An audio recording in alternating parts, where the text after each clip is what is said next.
સહજ news.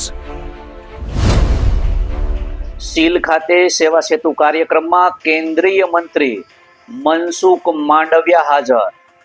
ITI તાલીમાર્થીઓની પ્રતિભાએ જીતી લીધા સૌના દિલને. નમસ્કાર, સહજ ન્યૂઝ સાથે હું છું ગોપાલ ભેસાણિયા.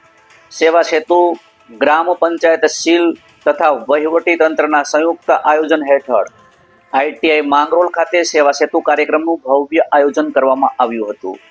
આ કાર્યક્રમમાં કેન્દ્રીય મંત્રી મનસુખ માંડવિયા, ધારાસભ્ય દેવાભાઈ માલમ, ભગવાનજીભાઈ કરગઠિયા તેમજ જિલ્લા તાલુકા પંચાયતના સભ્યો તેમજ આસપાસના ગામોના સરપંચશ્રીઓ ઉપસ્થિત રહ્યા હતા. કાર્યક્રમ દરમિયાન આઈટીઆઈ માંગરોળના તાલીમાર્થીઓ દ્વારા તૈયાર કરાયેલા વિવિધ પ્રોજેક્ટનું પ્રદર્શન યોજાયું હતું. મંત્રીશ્રીએ અન્ય આગેવાનો દ્વારા પ્રોજેક્ટનું રસપૂર્વક નિરીક્ષણ કરી તાલીમાર્થીઓ સાથે સંવાદ સાધવામાં આવ્યો હતો તેમજ તેમની પ્રતિભાને પ્રોત્સાહિત કરવામાં આવી હતી. આ પ્રસંગે સાંસ્કૃતિક કાર્યક્રમનું પણ આયોજન કરવામાં આવ્યું હતું, જેમાં આઈટીઆઈ તેમજ શાળાની બાળાઓએ સુંદર રજૂઆતો કરી હતી. સમગ્ર કાર્યક્રમમાં રંગ ભરી દીધો હતો.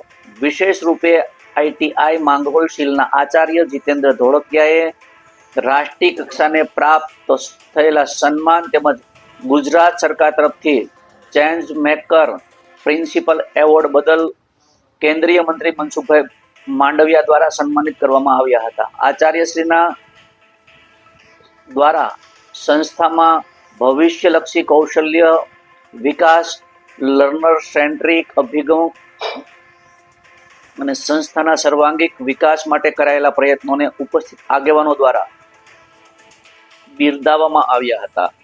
આવા સેવા સેતુ કાર્યક્રમો યુવાનોને નવી દિશા આપવા માટે ભવિષ્ય માટે તૈયાર કરેલા કૌશલ્યસભર વર્કફોર્સ ઊભી કરવામાં મહત્વપૂર્ણ સાબિત થઈ રહ્યા છે. રિપોર્ટર દિનેશ કાનાબાર, સહજ ન્યૂઝ, માંગરોળ.